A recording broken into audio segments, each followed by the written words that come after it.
Hey everybody, John here from No Joke NHL, here with our daily NHL betting report. This is Tuesday, January the 29th, and let's jump right in on the card today. We have about, we're 10 days into the season, so some teams putting together a little body of work, and some teams are really horrible so far. Some teams have done very well, such as the San Jose Sharks, Chicago Blackhawks. So, of course, books going to be scrambling and, changing their handicapping just as we should be doing. With the early work that we're seeing from these teams. And so we're going to start seeing some higher and higher prices on teams like these. And so the value is going to be taking the underdog. I'm not saying blindly do that as we move forward, but certainly in some certain spots. And I know a lot of people tonight jumping on the Anaheim Ducks as they believe they're physically better than San Jose. They certainly were last year, winning 5 of the last 6 or 6 of the last 7. 6 of the last 7 gone to the Ducks in this series. So a lot of people are predicting that the Sharks get on the losing end tonight at plus 150 or better. We'll get to that in a little bit later on in the video. First game on the card, we have New Jersey Devils at the Boston Bruins. Johan Hedberg getting the start for New Jersey. Boston unconfirmed at this point, but you have to think it's Tuukka Rask after they start the goalie, the rookie last night in Carolina, and he actually did a pretty solid job. The 2 late goals in the second period, Carolina's second and third goals, really defensive breakdowns, not necessarily the goalie's fault there. So he had a solid outing last night in the 5-3 win down in Carolina, and now they come back home and they have Tuukka Rask here going in goal. And like I said, both of these teams have really done nothing wrong. Boston's 4-0-1 in the early season.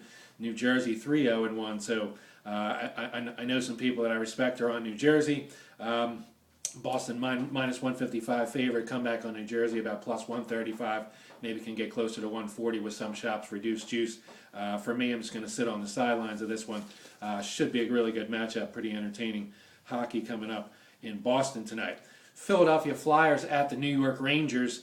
And the New York Rangers basically own the Flyers, even though the Flyers get their first win of the season the other day, 2-1 against these Rangers on Philadelphia home ice, and then the Flyers went down to Tampa Bay and get shellacked 5-1 on Sunday.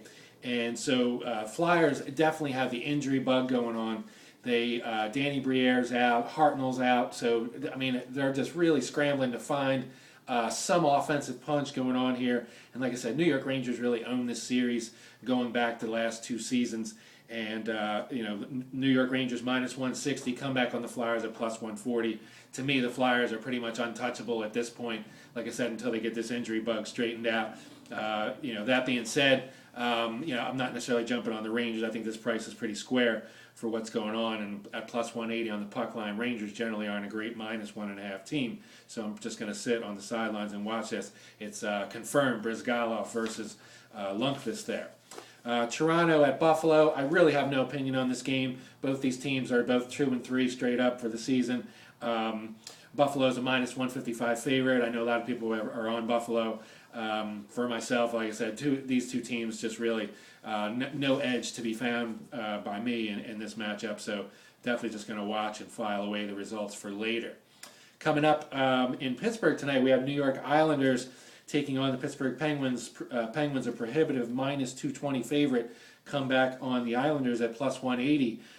Believe it or not, Pittsburgh winless at home, 0-1 in this same kind of spot, laying more than 2-1 against the Toronto Maple Leaf team that actually got the 5-2 win against them. No goalie confirmation for Pittsburgh here. The Islanders have confirmed it's Nabokov. I'll tell you the play that I'm looking at here, and matter of fact, it's definitely going to go in. I'll tweet it out after this, and that's New York Islanders over their team total, over 2.5, minus 105. Really underpriced here, especially the way Pittsburgh, they gave up 5 to Toronto in the same spot. And the Islanders can certainly put the puck in the net so far that we've seen. It just seems to be that their defense collapses at certain times. So I'm definitely on the Islanders again over their team total, over 2.5, minus 105. Winnipeg Jets at the Montreal Canadiens. Montreal Canadiens get a boost to their lineup with the signing of restricted free agent P.K. Subban, who signed a 2-year deal yesterday and should be on the ice tonight against the Canadiens. However, I really don't think they need him tonight. I was on the Canadiens even before they announced this. I really like the Canadiens in this spot. They're playing some decent hockey this year. Relatively low price, minus 130 on the Canadiens, plus 110 comeback on the Winnipeg Jets on the road, which really not a great road team at all. And like I said, the Canadiens have been playing some decent hockey, and I look for them to continue that. I'm on a moneyline parlay between the Montreal Canadiens and two other teams, Montreal Canadiens and Detroit Red Wings and the Minnesota Wild, a three-teamer moneyline parlay paying 3 to 1 or 3.3 to 1. So I definitely like the Canadiens here. Probably not going to jump on them on the puck line, maybe for a little piece, but not an official play. Florida Panthers at the Tampa Bay Lightning. Tampa Bay minus 177, comeback plus 156 on Florida. This is actually the highest price Tampa Bay has been in the series since the season where they went to the Eastern Conference Finals, Game 7 against Boston, a game in April of 2011. They were favored by -2. They were minus 210 favorites over these Florida Panthers and won the game 4-2. But this is by far the highest price since then that they've been there. Of course, Tampa Bay has only one loss on the season and have actually done pretty well. If you were fortunate enough to get on a futures ticket at them and plus greater than 30 to 1, looks like it might be a nice dark horse to reach the playoffs and have something to hedge later if you had that. Price is a little high tonight, like I said. I'm not ready to get in line and jump on the Florida Panthers even at plus 160 or plus 170. So Florida Panthers definitely can't be trusted in any spot, and so I'm just going to pass on this game. Washington Capitals at the Ottawa Senators. Confirmed goalies Michael Neuvirth going against Anderson, and Ottawa's just been playing exceptional hockey this year, especially Anderson. Has been very stellar in net. Capitals getting their first win of the season at home against the Winnipeg Jets, and now they go up to Ottawa to take on the Senators. Capitals actually the recent series between these teams have owned them a little bit, but this Capital team this year really hard to figure out who they are. They're new coach Adam Oates trying to instill a new system, shifting some lines around. So like I said, they got their first win the other day. Maybe confidence is brewing, but I don't know if I could take them at plus 130, plus 125 that they're priced here. Ottawa at minus 145, pretty square price here, but I would probably have to lean to the Ottawa Senators, who have really done nothing wrong in my eyes so far this year. Next game up, we have Dallas Stars at Detroit Red Wings, and the Dallas Stars, of course, on the second of a back-to-back. If you go back 2 years, absolutely horrible. 1-13 last year, 0-1 this year. Actually, against the Minnesota Wild, they were shut out in that game. Against the Wild, they lost 1-0, and now we get the Red Wings here. Neither team has confirmed goalies. The goalie Nilstrup got the start in their first back-to-back, the last one that they played, and he was very very good against Josh Harding. However, Josh Harding was a little better, held Dallas scoreless, but he held him to 1 goal. But he's out with a tweaked groin, and so we really don't know what we're going to get from Dallas. If it's Lehtinen on a back-to-back, then this improves this play.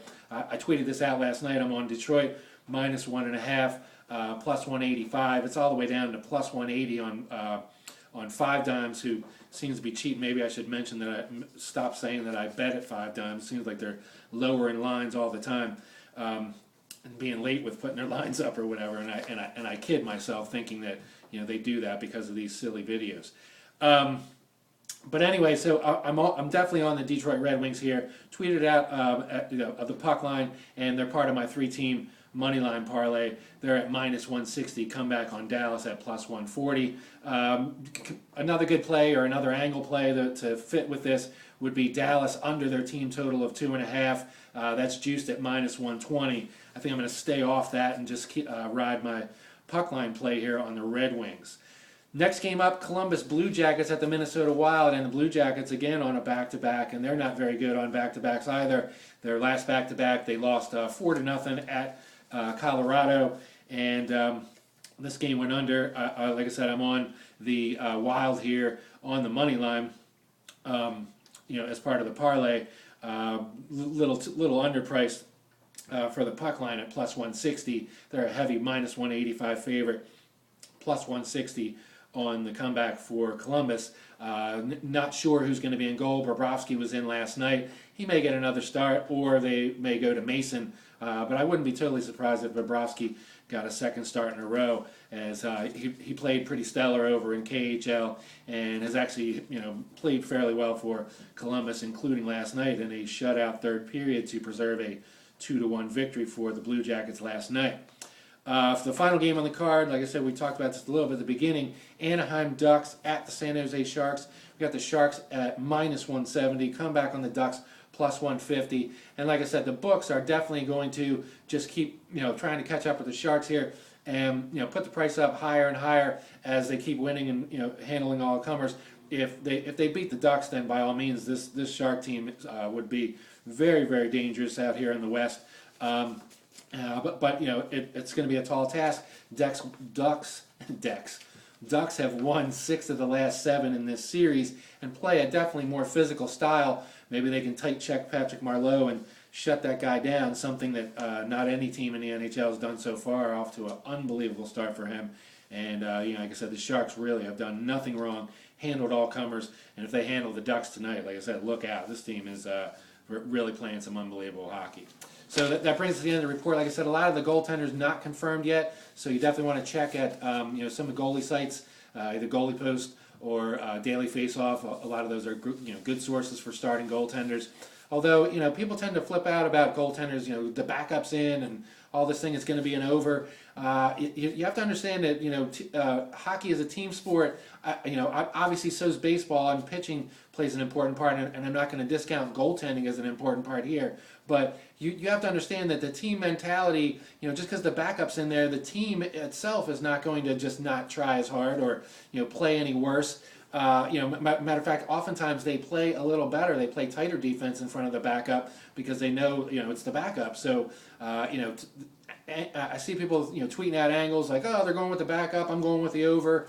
Like I said, try to avoid just making absolute blanket kind of plays like that, because in the long run, trust me, the books know all about these angles. Hockey is a very streaky sport. The books are well aware of it. Top handicappers are aware of it. And so just try to avoid these absolutes. Now of course, that being said, the Dallas Stars on the second of a back-to-back, you know what? I've made enough profit on them that I'm going to just keep plunking down against them until they have a nice convincing win in the second of a back-to-back, and then maybe I'll start thinking about it. But for the most part, like I said, when I see backup goaltender go in there, it really doesn't affect my my handicapping really as much as like I said, some of the tweets that I see people like I said, just blindly putting out, oh, the backup's in, so they start hammering the other team.